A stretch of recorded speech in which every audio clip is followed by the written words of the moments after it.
Hi, I just wanted to put a quick video out there. I just want to let you know I haven't forgotten about you guys, but last year was extremely crazy with everything going on with two teenage boys, one of them driving, and let's see here. Late last year, my grandpa died, and my grandpa was a very important person in my life.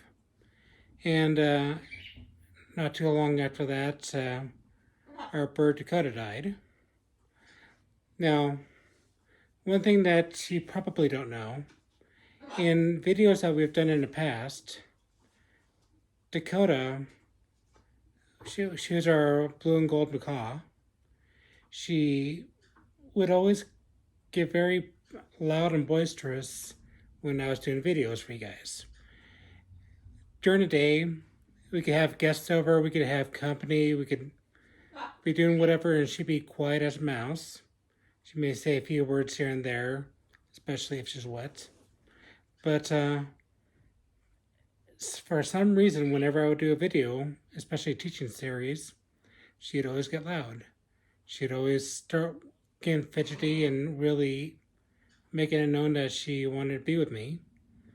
And so, a lot of the times when I would do a video, I'd have a perch just off of the camera angle, and Dakota would literally be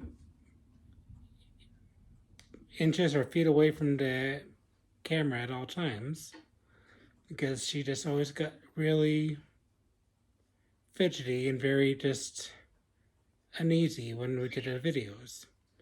I don't know if she could sense something in the air or she just had a sixth sense.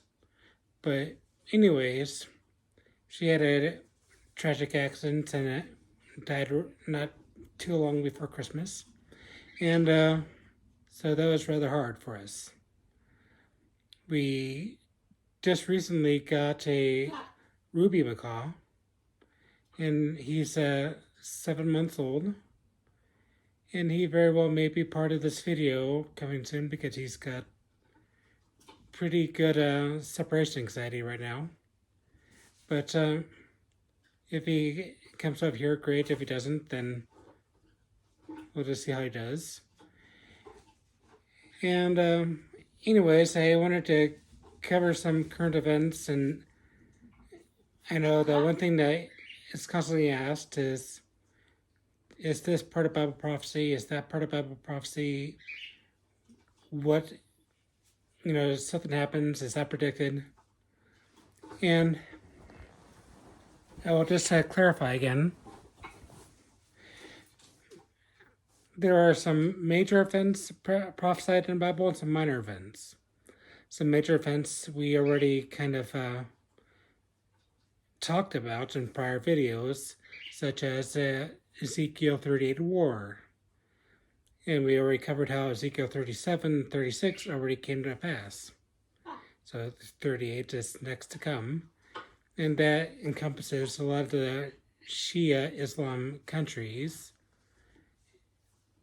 as well as Russia coming in and attacking Israel. That is prophesied in the Bible. And right now, with current tensions, you can see Israel at odds with Russia, Iran, Lebanon especially, Syria, and even to some degree Egypt. And so with those in mind, you can see how this is leading up. Wars usually take many years to heat up, and a lot of countries put a lot of stock and consideration when it comes to wars. And so I wouldn't expect them necessarily to just drop down to town and go for it. They're going to have to heat up. There's going to be a lot of, especially in today's climates, a lot of dialogue and a lot of politics involved. But you can see how all that's coming into play. Then he has some minor and some other major events. Would be like Isaiah 17 with the destruction of Damascus, and even the Revelation Gog and Magog wars, which is all end time, past rapture, past all that kind of stuff. And so you have those kind of stuff that are rather major events that are prophesied. And then you have some minor events. And these minor events typically are disputed, such as there is a prophecy that I think the River Euphrates is going to flow backwards in our seas, and that it's actually, I think it happened once, but I think that I can't remember whether it's Yemen or what country really controls that river flow, but they were able to put some blockades up to restrict it and even mess with the flow of the current. And so stuff like that has been prophesied, and now we can see how it could come to pass. We don't really know how or where or when that falls into place. Also, another thing prophesied would be the third temple of Israel. Now, the third temple is a continuation of the first and second temple of Israel. The first temple was built by King Solomon, and happened some, let's say, I'd have to look it up, but I want to say around 1100 to 1200 BC, but I could be wrong. And that temple was in play right up until the time of the Babylonian conquest. Babylonians came in, destroyed the temple, and expelled all the Jews. 70 years later, with the prophet Daniel, he prophesied that Israel would come back, and they did. Well, Daniel didn't prophesy it, but Daniel saw prophecies of it by, I believe, Jeremiah, and he started really making way for that to come to pass. And then it was rebuilt under the time of Nehemiah and Ezra within the Bible. So if you want to look it up and read about it, it is in the Bible. Nehemiah talks about the building of the Jerusalem walls and the decree from Artaxerxes. And Ezra talks about the building of the temple and the rededication of it. But both those temples were built in the same place. And the third temple, once again, would be built ideally in the same place. The problem with that right now is you have a lovely building in there called the Dome of the Rock. The Dome of the Rock is considered the second or third holiest site in Islam. It's really kind of stupid because it's not even mentioned in the Quran. According to Islam tradition, they believe that Muhammad went there in a dream or a night journey, like what they like to call it. And he went and he saw it, and because he supposedly saw it in a dream, that is a pilgrimage site for Muslims all over the world. Now, it is in Israel. Israel's got every right to go and bulldoze the Dome of the Rock and Al-Aqsa Mosque. But if they did that, you know and I know, that would literally be the linchpin for World War III.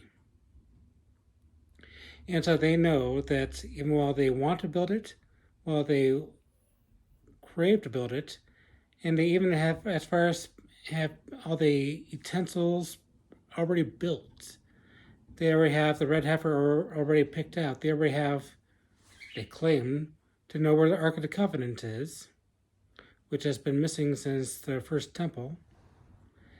And they have everything ready for the third temple. They claim that if they were given the permission, they could literally have this third temple completely built and up and running within, let's say, 10 months. If you want to, there is a organization called the Temple Institute, and they are on the internet, and they are on, I think, even Facebook, but they have blueprint plans for this temple. They have even a 3D rendering of the temple. And so it is really kind of fascinating to see what they want to do. But we also know that according to the Bible, when that temple is going to be up and running, animal sacrifices will be restarted. And at some point, the Antichrist is going to take over and, to some degree, set up shop in the temple. He's going to defile it to some degree, and some scholars say that he's going to set up base in that temple. Some say that that's going to be the base of his worship center. Some are very mum about that whole topic. But regardless, that is another minor prophecy that we have to consider.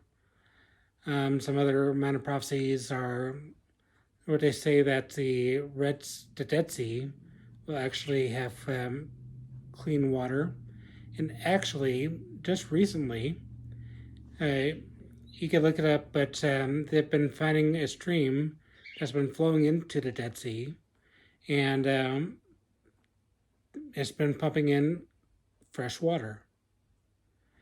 Now, the Dead Sea is known for its saltwater content, even to the point where you could literally just float in the Dead Sea and not sink. And it is very therapeutic from what I hear. I've never been there, but if you want to try it out, by all means, let me know. So there are lots of prophecies and minor prophecies leading up to it. Many of those minor prophecies doesn't really have any timelines associated with them. And so we know that they are future. We know that they are to come. To what significance they will have, we do not know yet. But it is worth noting. And that kind of leads us to, especially with World War III, the October 7th incident in Israel. Now, I know that there's been a lot of information and disinformation about this whole war. Now, I will kind of briefly sum up to you, because I'm not going to assume that you know something that you don't know. And so I'm going to kind of give you a brief update as far as what I know of the incident and what it has anything to do with the Bible. So the Shia, in Islam you have the Sunnis, which ironically tend to be considered more the terrorist or extremists, and they would be like your ISIS and your Al-Qaeda and many of those factions. And then you have the Shia Islam, and those are like Saudi Arabia and Syria and even Lebanon.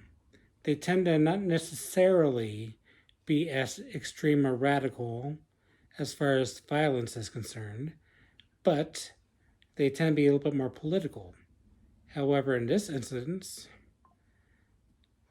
we have to really call spade and realize Islam hates Israel. Islam hates the Jews. There's just no two ways about it. There's no way to really say that Islam says I love the Jews, because I could give you dozens, if not hundreds, of references within the Quran and the Hadiths where they warn against Jews. They say do not befriend the Jews because, well, they'll say do not befriend the Jews or the Christians, for they are friends of themselves. So let's not mince words here. Islam hates the Jews. Now, Israel over the years have separated several different sections just to the what you would call the Palestinians. And we could go over, and I think we already did, about the whole Palestinian confusion and where they came from. However, you have Gaza, which is ran by Hamas, and then you have the West Bank, which is run by the PLA, the Palestinian Liberation Authority. And then you also have Lebanon. Well, now, Lebanon is technically their own country above Israel, and they're ran by Hezbollah. But Hezbollah and Hamas are essentially branches of Iran. They are backed by Iran, they get money by Iran, and they get their marching orders by Iran. It was proven that Hamas even went to Iran for training for how to do this attack in Israel. Now, it has been said, especially by the Mossad and the Israeli defense at the IDF people, that Iran was quite upset with Hamas because Hamas jumped the gun. Iran, from what I understand, had a much bigger and broader attack in which they plan on having multiple people, like the people from the West Bank and Gaza and Lebanon and Syria and several other countries attack all at once, which would have been a very Ezekiel 38-like attack. But Hamas jumped the gun. They went without the Iranians' blessing and backing or permission. And really, they kind of, well, it was a very devastating attack, and some 1,500 people died in that attack. It really could have been a lot worse. Now, what's been coming out lately was a lot of Hamas people have been accused of and proven to have been raping their victims before and after the attack. Well, not before, but during the attack and after the attack, even as far as killing women and raping them while they were dead. There's been attacks, well, initially it was disputed that babies were burned. And in one instance, from what I understand, they broke into a Israeli family's home. They killed the son and daughter. They put the newborn baby in the oven and was cooking the oven while they had the father hogtied, essentially, or handcuffed, and they raped his wife in front of him and then killed them all after they left. And so this was completely barbaric, no matter how you look at it. There's going to be a lot of people who try to downplay what happened and try to say this was never fully proven, but it's proven. The IDF has even gone as far as putting together a compilation video where they have video from GoPros by the Hamas own fighters, where the Hamas fighters videoed them killing and slaughtering and maiming the Jews. In this video, they've been shown to journalists, especially journalists who care to actually go to Israel and see the atrocities firsthand. Now, during World War II, after the Allied forces defeated Germany, they went and they brought in photographers, and they wanted the concentration camps photographed because they said in the future, people will deny this ever happened. What happened at October 7th? We initially heard about the reports of what happened, and then all of a sudden, a lot of the liberal media started coming out saying this never happened. That video by the IDF is a refutation and is literally the photography of the events as done in World War II here. So no one could say that never happened. Now, there are a lot of specifics here and there we won't necessarily really go into. But Israel went in, they gave Hamas a warning. Now, here's a real messed up part. Egypt, who has a border with Gaza, won't take any refugees in. Why? Because they know how messed up these people really are. And so they don't want anything to do with it. They don't want their country soiled. They don't want these people coming into their places and causing problems in Egypt. And so they're saying, we don't want anything to do with this. Keep them there.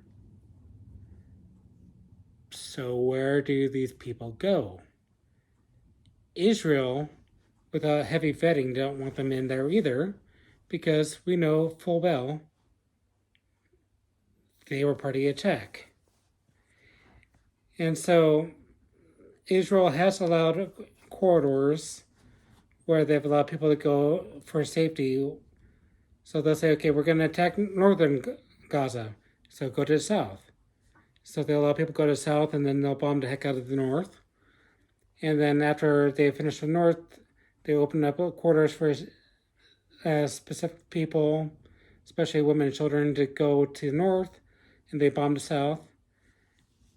Now, they're realizing that terrorists are still having access to the north and south through their tunnel systems. And so it's literally a game of whack-a-mole. So they have proposed flooding the tunnels, and then you have media decrying it, saying that it is cruel and inhumane. And they can't go in and nuke the place for obvious reasons. And now they, in the past, had a certain section called Rafah. And Rafah, they said, we won't attack this place. It is a safe place for non-combatants. And so a lot of people went there, but so did a lot of terrorists. And now that Israel has more or less destroyed Gaza north and south, all that's left is Rafah. And now even the Biden administration and a lot of other people are trying to tell Israel, okay, we're getting rather uncomfortable with this. Let's stop this right now. And even Chuck Schumer in the U.S. Senate proposed having special elections to try to get rid of Netanyahu, who's the prime minister of Israel, saying, we don't want you to do this. We don't want you to complete your mission. We don't want you to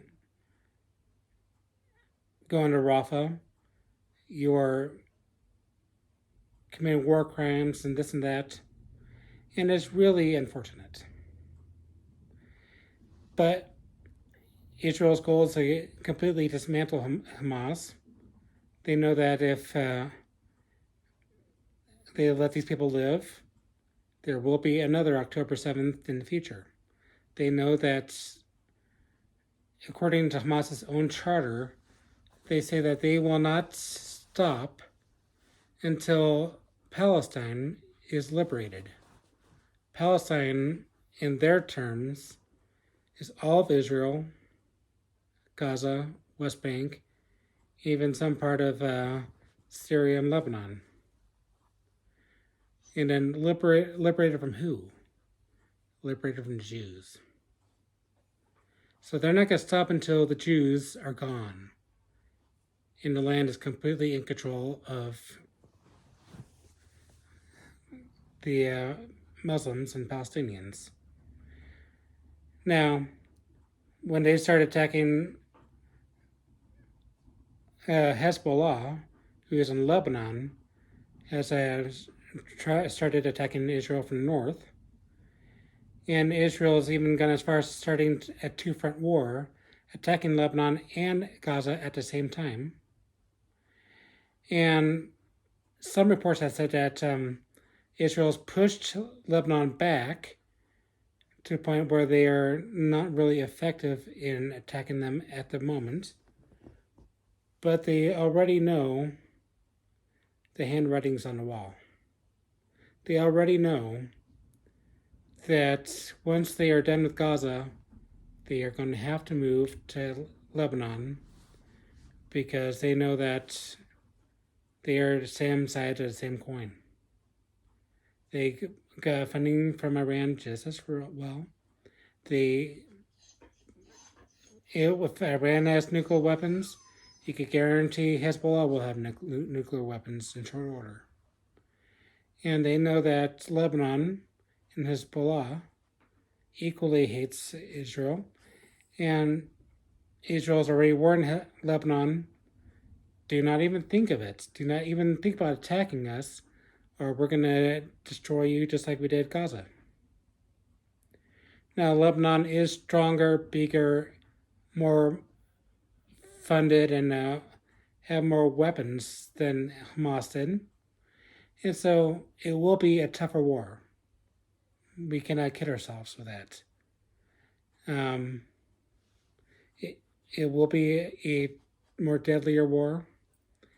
Israel really does not want that. But I don't think Israel really sees a way out of this. And so Israel has already warned that they are going to go into Rafah.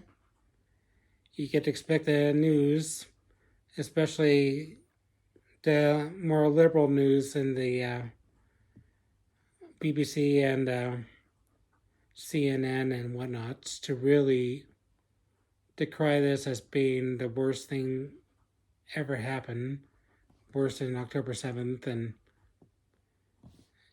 this is really the context behind everything. I really wanted to explain the geopolitics behind everything. And know that this war really may be the hook in the jaw that brings Ezekiel 38 to pass. Because we already know that Russia is at odds with Israel over this war. We already know that Russia has really been kind of discouraging Israel from attacking in this war, because Israel has a co-op with Iran and China. And once again, Iran has proxies within Hamas and Hezbollah. And so attacking Hamas and Hezbollah, they are essentially attacking Iran, who is a partner of sorts with Russia. And if Israel does come in and completely take down these countries, that could be the hook where Iran says, okay, enough of this, enough. Are you with us? Are you against us? and they bring Russia into Israel to attack. So it may happen, may not happen, but it is something to consider. It is something to keep your eye out for with the news. Let's see here. Don't want to go on too long. You probably hear our dogs whining in the background. But let's see here. You've got different wars going around, but the big war is the war in Israel. You got the Ukraine war, which has been going on for the last few years. And that also could be another draw for Russia to attack Israel. Because let's be frank here. Russia has really looked bad in this war against Ukraine. And now you get to debate whether this was really a proxy war between the United States and Russia. You get to debate whether it was the United States weaponry against Russian weaponry and how that plays with the geopolitics. But Russia really is low on military, low on money, low on resources, especially since the Biden administration has put a whole bunch of sanctions on them and saying that people can't buy stuff from them. And that's even gone as far as crippling Russia's aviation industry because they can't buy parts for their airlines or their warplanes because a lot of them come from American and international companies who now have a restriction from working with the Russians. And so really, it is going to be a very interesting draw. If Russia is low on money and they need to attack to get money, and we know that Ezekiel 30 war is about spoils and plunder, not necessarily about destroying Israel, but it's about taking their money. It does kind of make sense. So that is another thing to kind of consider, whether that's part of Bible prophecy. You really can't dogmatically say at the moment. And then also what's going on with Russia today had that gunman shooting at the music festival. Once again, that isn't in the Bible prophecy, but that strangely could have an interesting dynamic, especially since ISIS claimed responsibility for it. And if we know that when Trump was in office, Russia was attacking ISIS in Syria. So will that cause Russia to go into Syria? If Syria is next door to Israel, how is that going to play out? We will find out. And so really this ties into the whole part in Matthew chapter 24 where we're talking about wars and rumors of wars, famines and plagues and pestilence. You can see how this is causing starvation in certain areas. It's causing earthquakes and turmoil in other parts. And you can really kind of see things building up. We can't really say with certainty that any one thing is Bible prophecy because we can't. But we can see how they are all leading up to a climax. Now, one thing talks about with a lot of Bible prophecy teachers is when they talk about things speeding up with leading to end times, they refer to a Greek word that is basically to what we call tachometer. Now, tachometer I don't know if it's the same word in British or whatnot, but tachometer within cars, at least within the United States vocabulary, is the engine gauge. So you've got the speedometer, which tells you how fast you're going. Then in some cars, you'll have the tachometer, which is right next to it, which will tell you the RPMs, the revolutions per minute, so you can see how hard your engine's working. And it says that you can see increase in the speeding up, and it can have the same word leading to what we know now as tachometers. So you can see things speeding up and revving up. And really, that's what we're seeing now. You're seeing earthquakes in diverse places, just like the Bible said. You're seeing wars, famines, pestilence. There's lots of rumors that another COVID is about to come soon. Perhaps if, let's say, Trump goes in the office, maybe not. We'll just see. And there's also other things to consider where things are leading up, but you don't necessarily see a pause. You don't necessarily see a point where countries will get to a certain boiling point and then we'll just stop saying, well, I guess we'll just stop. No. You could really see the blueprints on, well, just the writing on the wall, not to try to afford the idiom, but you see Israel attacking Gaza, you see Israel preparing to attack Hamas in Lebanon. And if that happens, who's to say they don't just decide to bulldoze the Temple of the Rock and not Temple of the Rock, the Dome of the Rock, and build their third temple because they would have control over all that land again.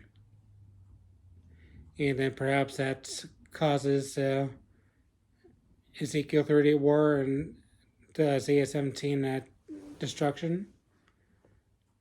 Once again, this is all speculation, but we will find out. We will know when we know. And then as far as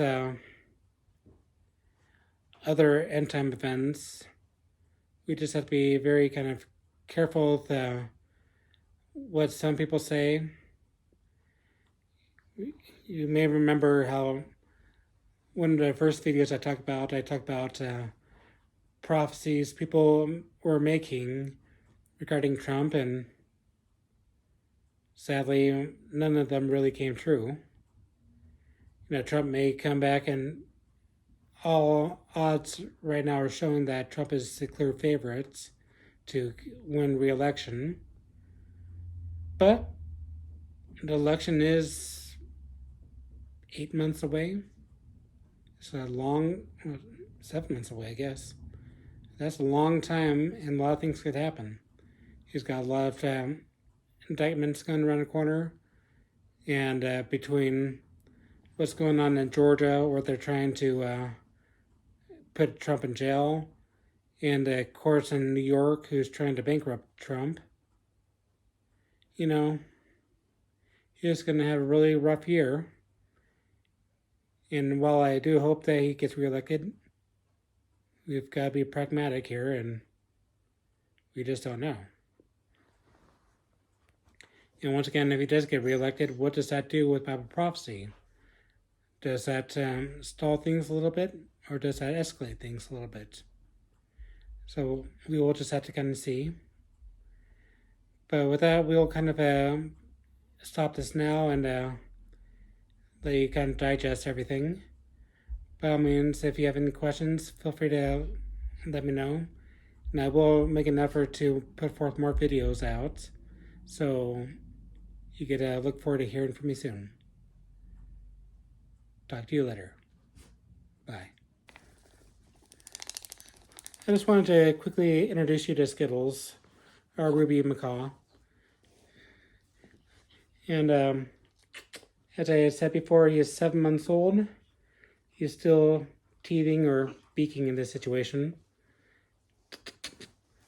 But he's a mix between a scarlet macaw and a green-winged macaw. The scarlets have yellow in the wings, and green wings green in the wings, and he's got both. So he's a very unique bird. He's a very sweet bird, and he may be, as I said, he does have some separation anxiety, and I'm quite surprised he did so well in this video. But he may end up in some videos in the future if he doesn't cooperate.